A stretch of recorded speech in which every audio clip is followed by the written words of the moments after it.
Foi uma surpresa ser chamado agora, eu estava esperando umas meia hora lá, e a Marta me chama. Mas é uma alegria estar com vocês nessa manhã, e eu gostaria de compartilhar com a igreja 2 textos. O primeiro texto está lá em Gênesis, no capítulo 32, Gênesis, capítulo 32, obrigado, senhor. É um texto que você conhece bastante, a partir do versículo 22, esse é o primeiro texto, amém, queridos?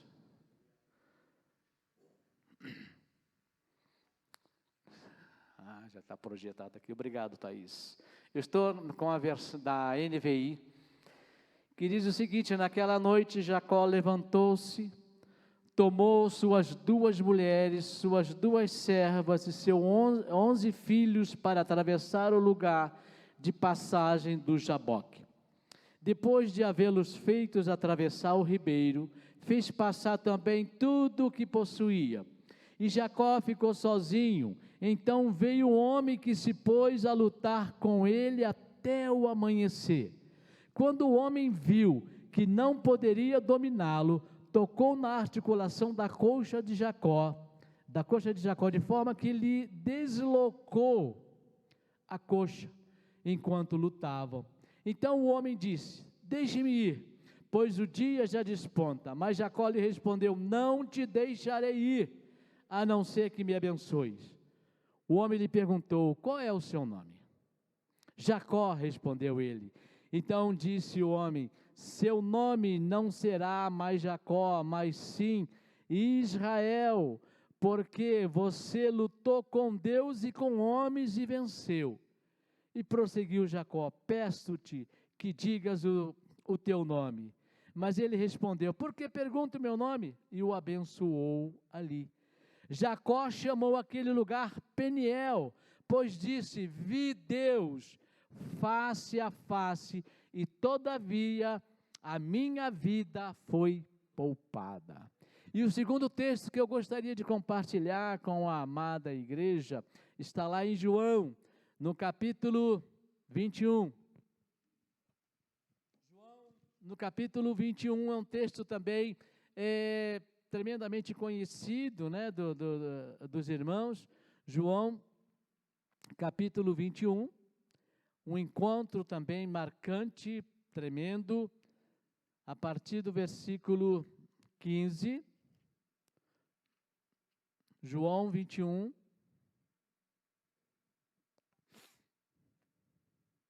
a partir do versículo 15. O contexto aqui, irmãos, para que a igreja e você que está nos assistindo em casa perceba o contexto da ressurreição de Cristo.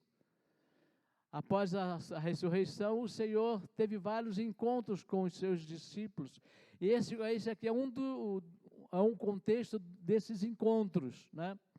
Depois de comerem, Jesus perguntou a Simão Pedro: Simão, filho de João, você me ama mais do que estes? Disse ele: sim, Senhor, tu sabes que te amo.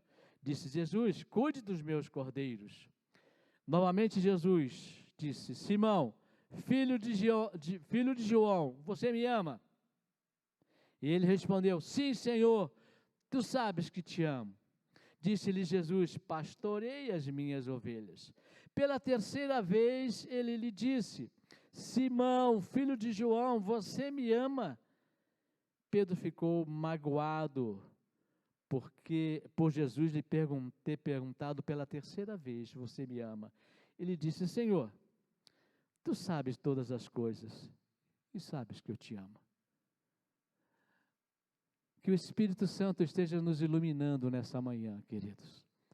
Que o Espírito Santo esteja trazendo clareza às nossas mentes, para que nós venhamos a perceber, para que nós venhamos a nos alinhar àquilo que o Espírito tem desejado para a igreja do século 21.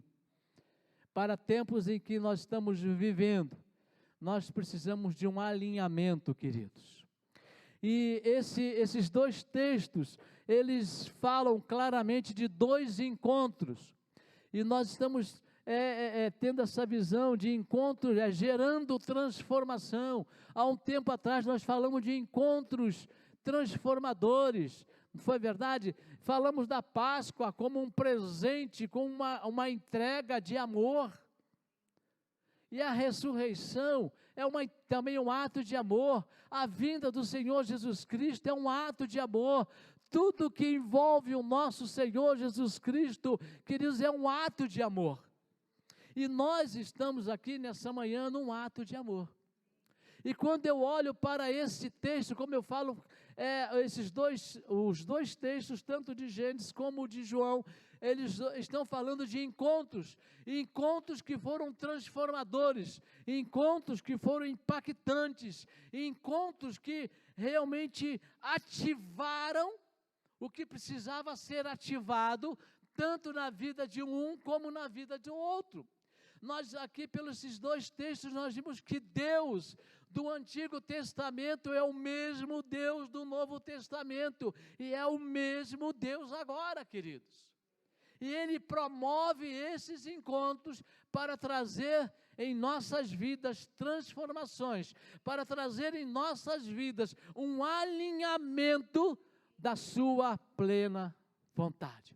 Há uma necessidade, querido, uma necessidade minha, uma necessidade tua, de estarmos face a face com Deus.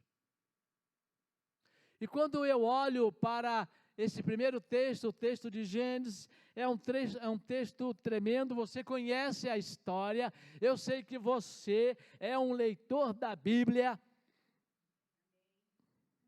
Glória a Deus, ouvi um amém aqui da pastora Marta. Brincadeira, queridos. Mas eu sei que você é um leitor da Bíblia, você conhece a história dos patriarcas, e você conhece a história de Jacó. E quando eu olho para esse texto, amados, eu vejo que nós precisamos fazer algumas perguntas, né, com relação a todo esse contexto. Primeiro, vamos olhar para o contexto familiar de Jacó. Ô famíliazinha complicada, queridos. Famíliazinha complicada, a família de Jacó. Quando nós lemos no texto, nós vemos que Rebeca era estéril, através da intervenção, da oração, ali do clamor de Isaac, Deus concede a Rebeca filhos, 2 filhos, e algo acontece no ventre daquela mulher, que ela fica preocupada, um negócio meio estranho, e ela então vai consultar a Deus, e Deus fala para ela: olha, o seguinte, Rebeca, no teu ventre tem 2 filhos, 2 nações, e elas lutam entre si. Rebeca, presta atenção, o mais velho servirá o mais novo. Aí quando nós olhamos para a história, nós vimos nessa família, que é algo tremendo, uma família dividida, uma família que tem preferências. Nós vimos que quando nasceu Esaú, nasceu Jacó, Jacó nasceu segurando o calcanhar de Esaú. Jacó era eu admiro Jacó, cara. Jacó era um empreendedor. Jacó queria algo, não, eu vou nascer primeiro, não vai.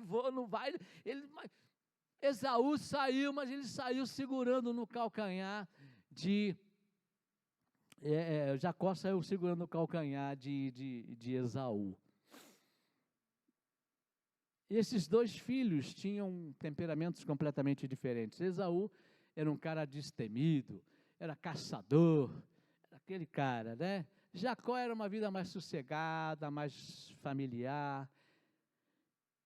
E aconteceu nessa família algo que não pode acontecer na nossa família: preferências. Isaac preferia Esaú, Rebeca preferia Jacó. Esaú era o filhão do papai, Jacó era o filhinho da mamãe. Isso gerou uma confusão. Isso gera confusão. Jamais tenha esse contexto na tua família. Ame os teus filhos por igual. Não pode ter preferência. E amados, muitas outras perguntas surgem desse contexto.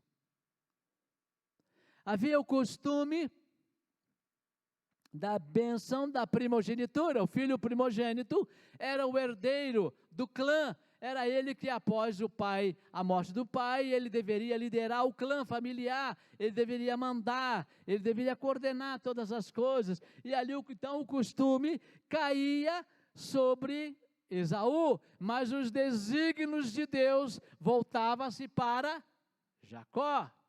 Aí vem mais um questionamento, queridos. Rebeca recebeu a revelação de Deus de que havia duas crianças, duas nações no seu ventre, e o maior serviria o menor. Aí vem uma pergunta: será que Rebeca comunicou isso ao seu marido? Será que Rebeca compartilhou isso com Isaac? Aí surge uma pergunta para nós: como é que está a comunicação na tua família, na tua casa, querido? Como é que está a comunicação entre você como marido, com a sua esposa, com os seus filhos? Como é que está a comunicação? A comunicação é tudo. Como é que está a comunicação? E olhando para isso, surge uma outra pergunta, irmão. Esse se é tremendo, né? Se Rebeca comunicou a Isaac o que Deus havia revelado, porque Isaac, como patriarca, como pai, como sacerdote, ao tomar conhecimento dos desígnios de Deus, não seguiu o propósito de Deus, mas seguiu o costume da época. Vocês já pararam para pensar nisso? Essas perguntas me vieram. O Aquiles me pega assim, não conta, pega domingo para nós, na quinta-feira. Uma bênção, maravilha. É coisa de Deus, é maravilha. Eu gosto dessas coisas assim, porque quem prega não é o homem, é o Espírito Santo, queridos. Não é o pastor, não é o Davi, não é o Aquiles, é o Espírito Santo. Se a gente tiver mais tempo para trabalhar, é melhor, né? Se não tiver, o Espírito Santo é poderoso, aí fica melhor ainda. Então, queridos, se Isaac soube dos desígnios de Deus, por que Isaac não cumpriu os desígnios de Deus e seguiu o costume da época? Eu vou abençoar o meu primogênito, e o meu primogênito, quem nasceu primeiro foi o meu filhão, o Esaú. Aí surge uma outra pergunta, queridos, olha só. Olha, um texto tão lindo e tantas perguntas, né? Porque é muito importante as perguntas, nós aprendemos muito quando fazemos perguntas, não é verdade? E ainda mais quando fazemos as perguntas certas. Opa! Né? Alguém chegou assim para um rabino e falou assim: por que vocês judeus fazem tantas perguntas quando querem ensinar? E o rabino olhou para ele e falou: tem algum problema nisso? Não tem, queridos. E Jesus ensinava a partir de perguntas. O que dizem os homens a respeito do Filho do Homem? Aí surge aqui uma nova pergunta. Então, veja bem, a responsabilidade de Isaac, viu, homens? Vamos pensar no nosso posicionamento. Agora, mulheres, quero falar com vocês. Se Rebeca, tendo conhecimento do desígnio de Deus, de que a bênção seria promulgada em favor de Jacó, o escolhido de Deus era Jacó. Se Rebeca estava sabendo disso, por que Rebeca se precipitou e usou de articulações para que o seu filho fosse abençoado e não esperou em Deus para que Deus cumprisse os seus propósitos? Já pensaram nisso, mulheres? Aquela mãe recebeu a revelação de Deus. Se ela falou com o marido, eu não sei. E se falou, e se o marido tomou um posicionamento errado, são perguntas que nós estamos pensando nessa manhã, e nós estamos construindo algo nessa manhã. E se essa mãe sabia dos desígnios de Deus, por que não esperou Deus cumprir os seus desígnios, mas usou de uma articulação? Isaac, então, segue o costume da época, fala com Esaú: Esaú, filhão, vai lá, vai caça, prepara algo para mim, para eu comer, e depois eu vou te abençoar. Rebeca toma conhecimento disso e fala: opa, para aí, a bênção é do meu filhinho. E ela começa então com as articulações. Jacó, vai lá, prepara alguma coisa para o teu pai, porque o teu pai vai abençoar o teu irmão. E isso não vai acontecer. Ó, mulher brava, hein? Isso não vai acontecer. Enquanto eu estiver aqui, isso não acontece. A bênção é para você. Mas espera aí, eu e Esaú somos completamente diferentes. Ele é peludo, eu sou meio desprovido de pelo. E como é que vai acontecer esse negócio? Vai lá, vou pegar a roupa e vamos dar um jeito. Jacó já estava bastante idoso, a sua visão já era precária. Rebeca, então prepara tudo, e Jacó fala assim: mas mãe, olha, isso vai dar errado, e se der errado eu vou ser amaldiçoado. E ela: caia sobre mim as consequências de tudo isso. Cuidado, irmã, cuidado com o que você fala, irmão, irmã, cuidado. Quando eu era criança lá no Rio de Janeiro, né, há pouco tempo atrás, ali, tinha aquele um cântico, não sei se vocês cantam ainda: cuidado boquinha no que fala, né? Oh, Jesus! E eu estava ouvindo assim, rapidamente, um vídeo da Valnice Milhomes, e ele fala: cuidado com o que você fala, porque as palavras são sementes. As palavras são sementes. E Rebeca, então, não, caia sobre mim as consequências. E lá, então, vocês conhecem a história, eles preparam tudo, roupa de Jacó, roupa de Esaú, todo aquele teatro, e vai lá Jacó, se apresenta ao pai: pai, quem está aí? Sou teu filho Isaac, sou filho Esaú, pai. Esaú? Mas tão rápido você já caçou?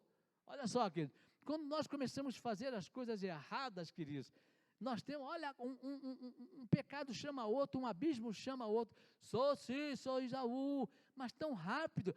Deus colocou diante de mim a caça. Oh, querido, quando a gente começa errado, cuidado, para tudo, que esse trem vai descarrilhar.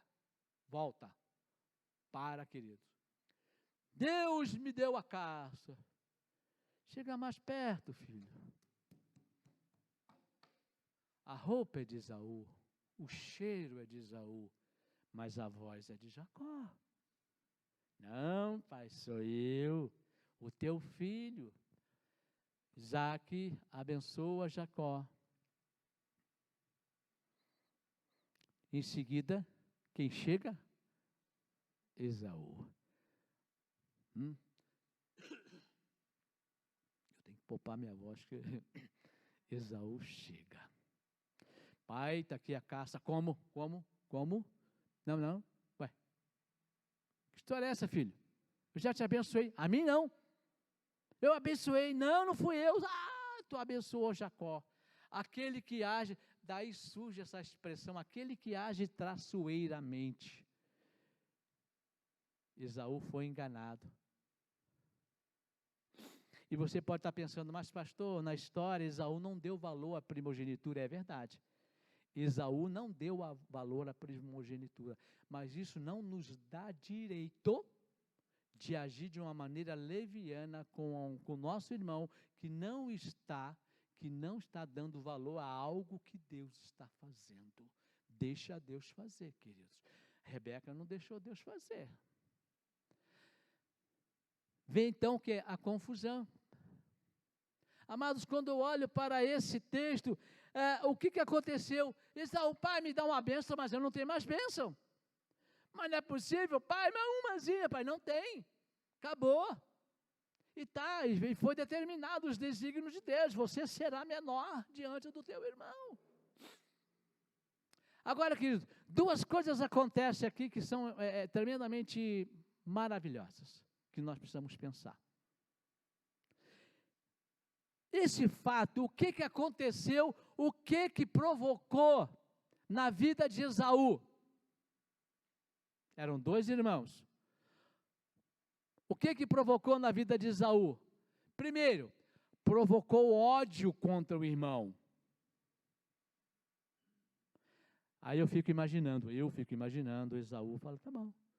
Esaú olhou para Jacó e falou, olha filhão, ó, papai já está com o pé na cova.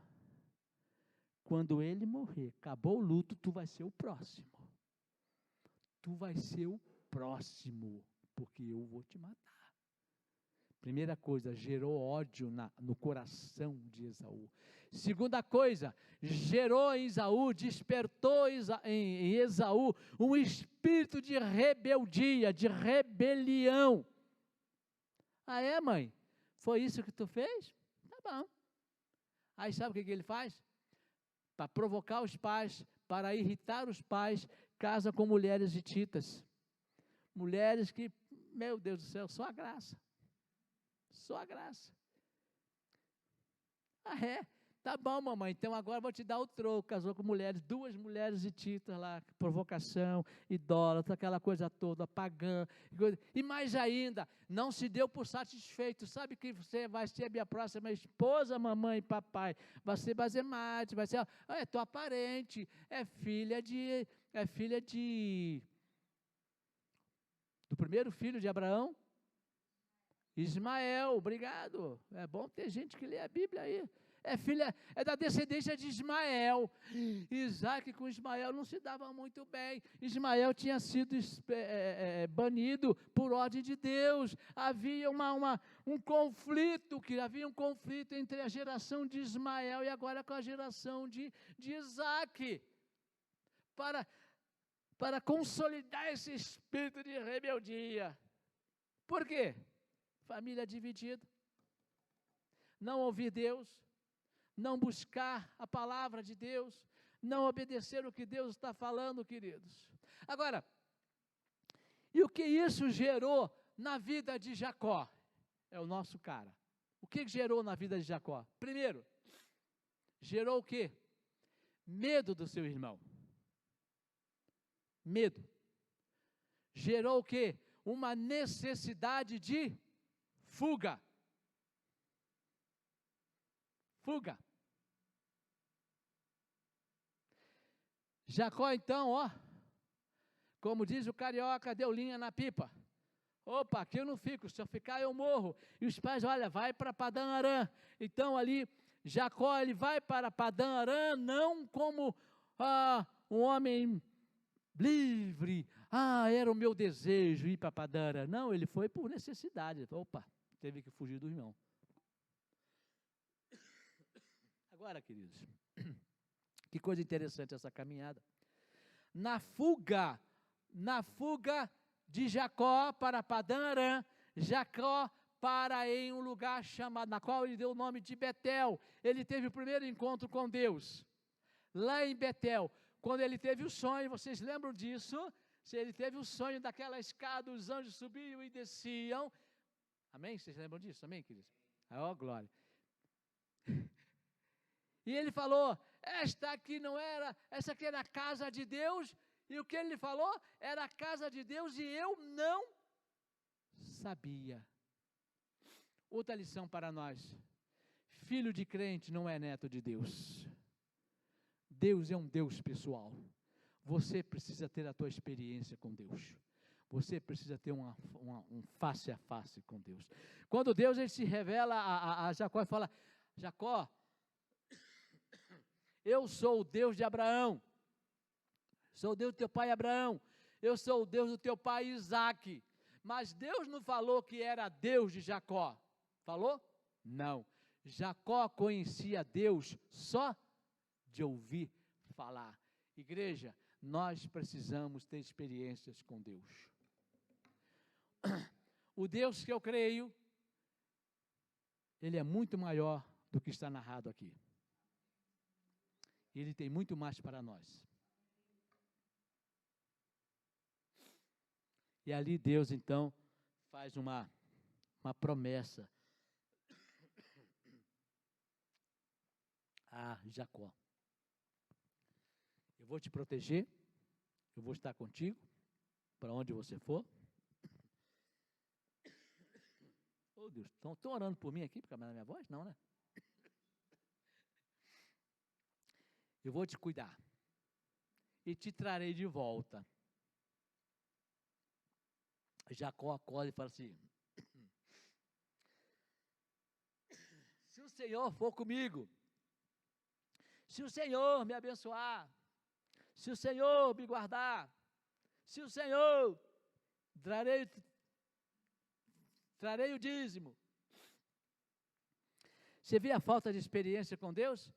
Deus havia feito uma promessa e ele faz um voto. Se Deus fala: eu vou cuidar de você, eu vou te proteger, eu vou te acompanhar, eu vou te prosperar. Deus não colocou um se. Deus afirmou. Jacó já coloca condicional. Se lá no final de tudo der certo, eu vou te servir. Jacó vai para Padã Arã. Jacó, então, ali você conhece a história. Se apresenta ao tio, se apaixona por Raquel. Serve Labão 7 anos para receber Raquel como esposa. Na hora do casamento, é trocado o negócio lá. Não é mais a Raquel, agora é a Lia. Jacó começa a experimentar, Jacó começa a colher o fruto da sua semeadura. Amém, queridos? Quem semeia com engano vai colher um engano. Ele que foi conivente no engano para com o seu pai, agora está colhendo também lá em Padã Arã, seu tio, seu sogro agora, engana. Ele sentiu na pele o que é ser enganado. Ele sentiu na pele. Te sirvo mais 7 anos, mas eu quero a Raquel. Oh, maravilha, pois não, ó. Jacó serviu 14 anos a Labão por causa das suas esposas. Ali veio a sua geração, vieram os seus filhos. Jacó, depois de 14 anos, estou contando a história para você, mas você conhece o Gênesis, você já leu o Gênesis, nenhuma, mas várias vezes. Jacó então chega para Labão e fala assim: Labão, eu estou pensando em voltar para casa, voltar para minha casa. Labão, que isso, menino? Tira isso da cabeça, voltar para casa, o quê? Labão era um homem vivido, um homem esperto. Ele entendeu que Labão estava sendo abençoado por causa de Jacó. Porque sobre Jacó, embora que ele fosse ali, ele foi conivente, né, com toda aquela situação, ele saiu fugido de Padã Arã, mas Deus, ele não desiste de nós, queridos. Deus não desiste de você, queridos. Os desígnios de Deus são eternos. E Deus abençoava a obra das mãos de Jacó. E Labão estava prosperando. Fica comigo, rapaz, eu estou sabendo. Não, fica aqui, vou te pagar o salário. Quer ganhar quanto? Quer ganhar quanto? E lá eles combinam, então, um salário, né? E a coisa interessante é que Esaú, Jacó, ele começa a prosperar, ele começa a crescer. Aí ele começa a notar algo tremendo. Os filhos de Labão falam assim: olha, Jacó está roubando o nosso pai. Ele está enriquecendo porque ele está roubando o nosso pai. E Labão já não olhava muito com aquela cara de amizade para com Jacó. Jacó, ele fez a leitura e falou: acho que está na hora de dar no pé desse lugar.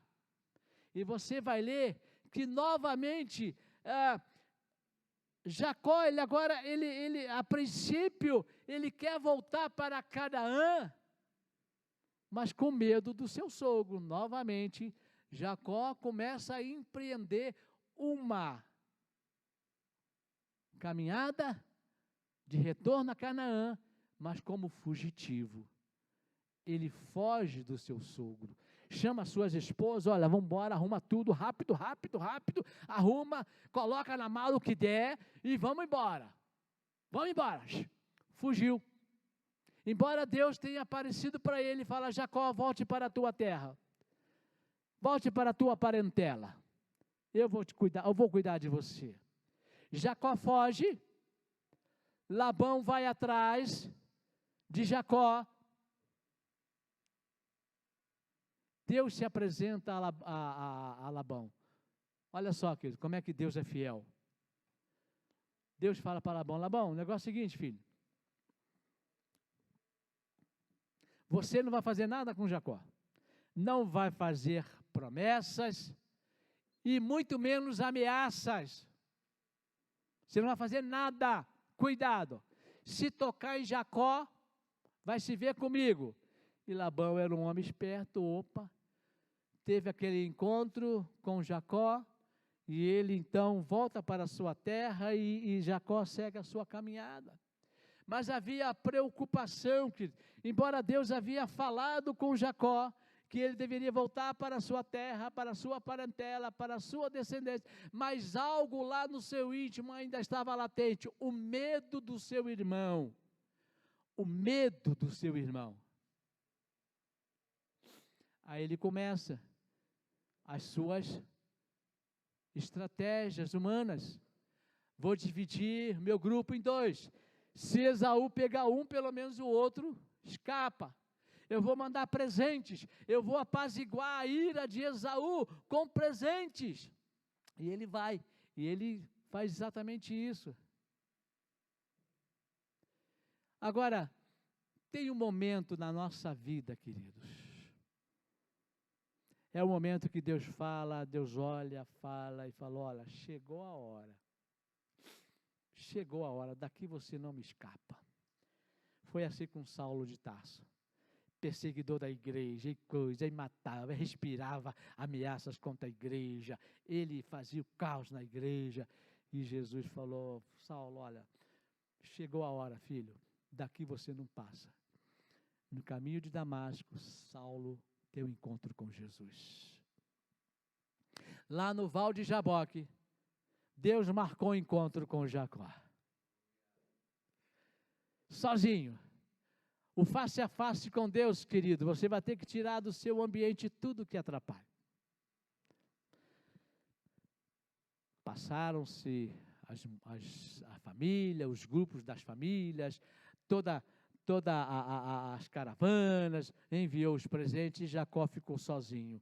E ali teve um homem especial na vida dele, na qual ele lutou a noite toda. Ele foi tocado pelo anjo do Senhor.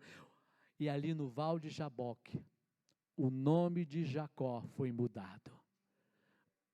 Como é teu nome? Há 20 anos atrás, eu sou Esaú, pai. Eu sou Esaú. Qual é o teu nome? Eu sou Jacó. Aquele que nasce agarrado ao calcanhar. Aquele que pode agir traiçoeiramente, mas eu sou Jacó. Você não vai se chamar mais Jacó. A partir de agora, o teu nome é Israel. Aquele que lutou com Deus e com homens e prevaleceu. E eu vou colocar na tua vida, no teu corpo, uma marca. Pum! Jacó saiu dali, mancando. Mas saiu um novo homem. Saiu dali, não aquele que age traiçoeiramente, mas saiu dali o patriarca, o pai de uma grande nação.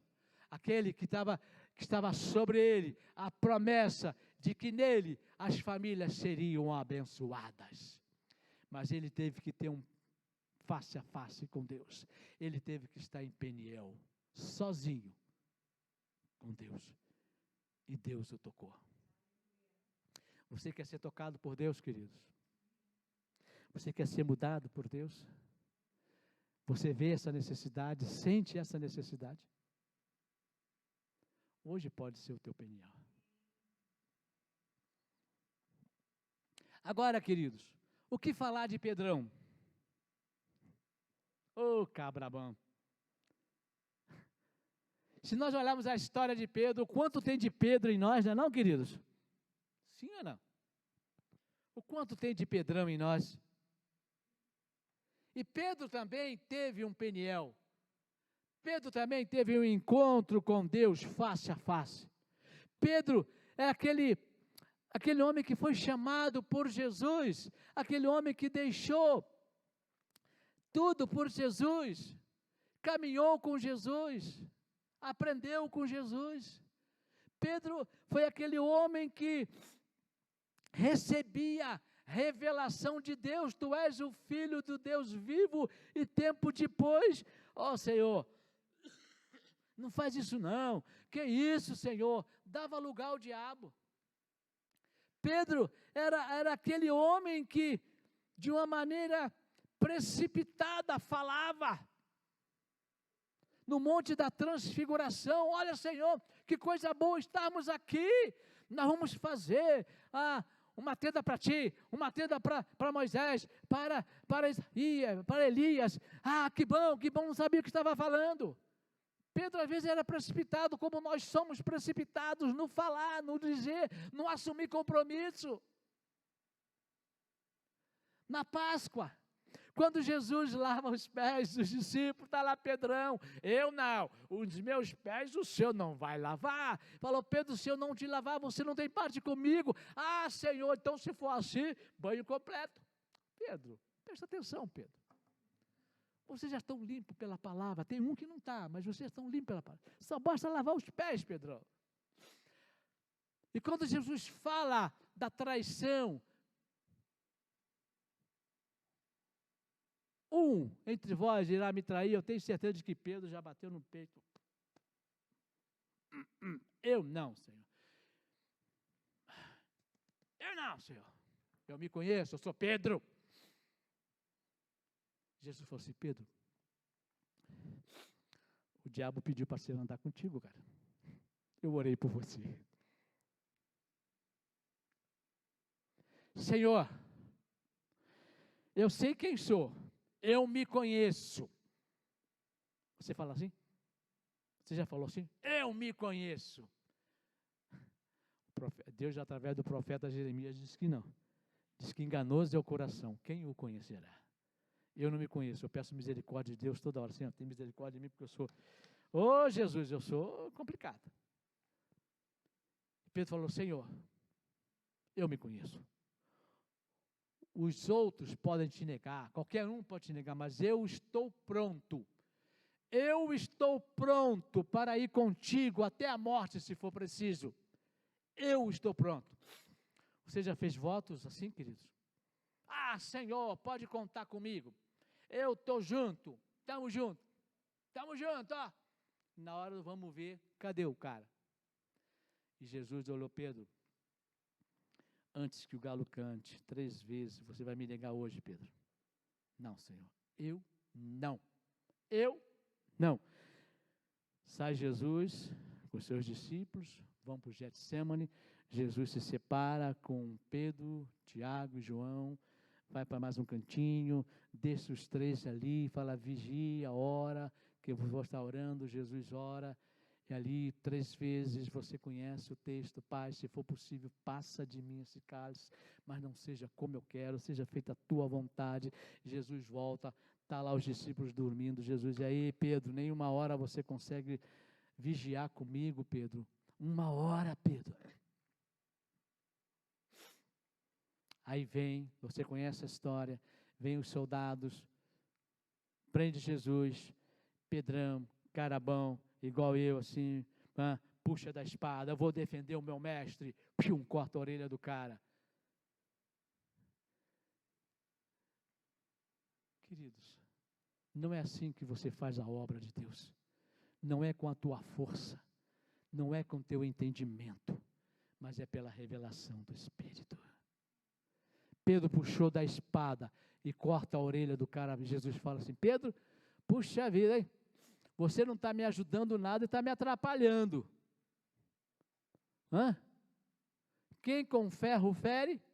com ferro será ferido. E Jesus teve que curar ali o servo, né? O Malco. Jesus é levado, preso. Pedro segue Jesus à distância. Aquele que diz, não, estou contigo, Senhor, estamos juntos. Morro, se for preciso, mas não te abandono. Quando Jesus foi preso, Pedro seguiu Jesus à distância. Jesus estava lá naquela madrugada sendo julgado, sendo questionado pelas autoridades do Sinédrio, né? E Pedro estava lá, ó. Alguém chegou assim, você é um deles. Não, eu não. Sou não. Não conheço. Pedro se esquiva, vai para outro lugar, e novamente alguém fala, mas você é um deles. Você é Galileu. Você andou com ele? Não. Novamente alguém chega e fala, você é discípulo de Jesus. Não sou. Agora ele apenas não nega, mas ele nega de uma maneira mais enfática. Não sou, já disse que não sou e tenho ódio de quem é. E quando Pedro termina de falar, de negar, sabe o que acontece, queridos? O galo canta. O galo canta, e quando o galo canta, a consciência de Pedro é ativada. Pium! E o evangelista Lucas, e só o evangelista Lucas narra, que quando o galo canta, Jesus naquele ambiente, ele se volta para Pedro. Pedro sai dali profundamente, queridos, amargurado, angustiado, aquela coisa tremenda. Pedro chora de arrependimento.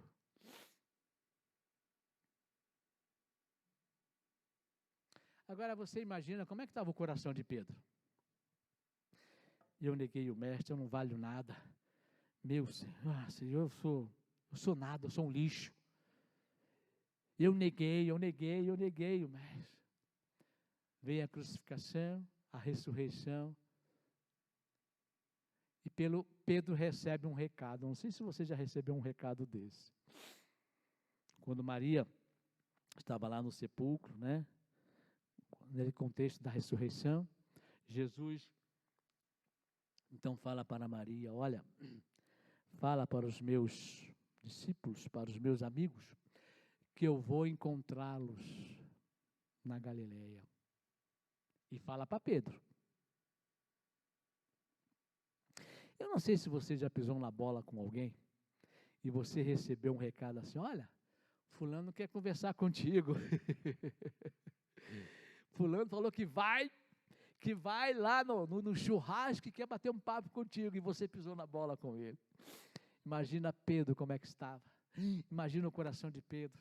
Ele vai apontar o dedo, ele vai me chamar, ele vai me esculachar, vai acabar comigo, vai me botar no chão. Eu também, meu Deus, eu acho que eu não vou. Aquele questionamento, aquela angústia, aquela tristeza, aquele embate que vem na alma. E no contexto de João, diz aqui que eles estavam esperando Jesus não aparece, e Pedro olhou assim. Eu fico entendendo que Pedro deve ter dado graças a Deus. Graças a Deus Jesus não apareceu. Galera, sabe o que aconteceu? Eu vou pescar. Vou dar linha, vou pescar. E Pedro vai pescar, e ali os colegas, os discípulos, vamos também. Pesca, vamos para o mar, não pesca nada. E de repente Jesus está lá na praia, e Jesus, ele olha para os seus discípulos lá na praia. Esse ato de voltar a pescar era uma atitude de, olha, eu vou voltar ao que eu era antes. Não vou seguir em frente, não. E Jesus então grita para eles, filhos, Tem alguma coisa para comer? Pegaram alguma coisa? Não. Lance do outro lado. Eles lançaram. João, Pedro, é o Senhor. Pedro se veste, se joga na água e vai nadando. O barco chega, e quando Pedro chega na praia, o que tem lá? Um braseiro, um peixinho, pãozinho. Pedro, quando olha aquele braseiro, sabe o que Pedro, eu fico imaginando, tá? Sou eu. Sabe o que Pedro deve ter pensado? Foi perto de um braseiro que ele negou a Jesus, porque estava frio, ele quis se esquentar, ia criar, e lá no braseiro ali, você é um deles.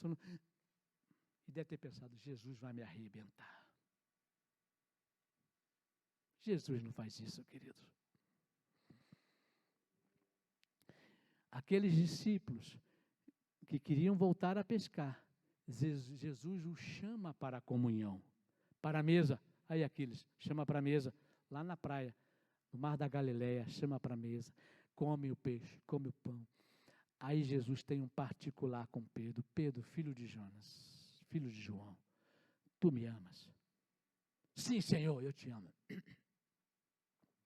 Cuida dos meus cordeiros. Pedro, filho de João, tu me amas? Senhor, eu te amo. Pastorei. Pedro, filho de João, tu me amas? Aí Pedro cai na real, queridos. Eu vejo aqui na atitude de Pedro, de um homem que se deixou ser trabalhado pelo Senhor. Senhor, tu me conheces. Tu sabes como é que eu sou.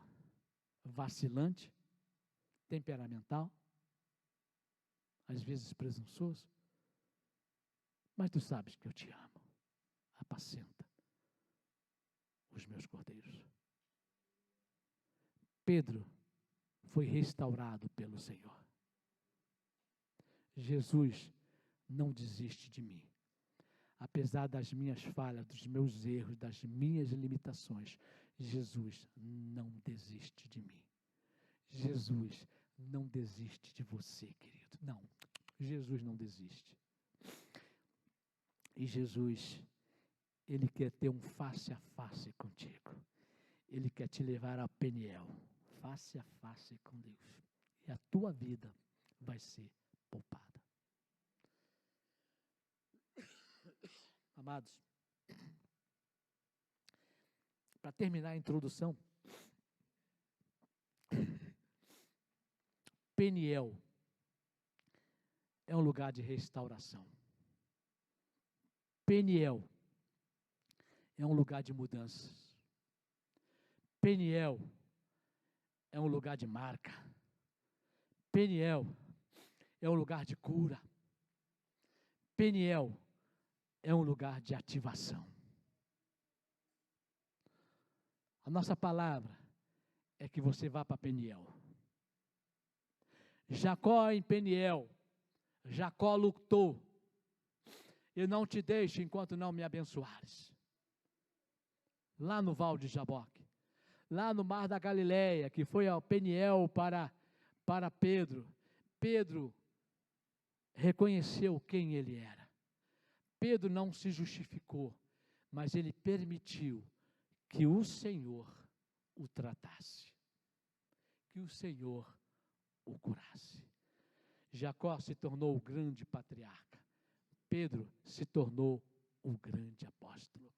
Aquele homem vacilante, diante de muitos empregados daquela casa, era o homem que agora, diante das autoridades judaicas, falava: julgai vós, que é lícito, que é melhor, nós obedecemos a Deus ou aos homens.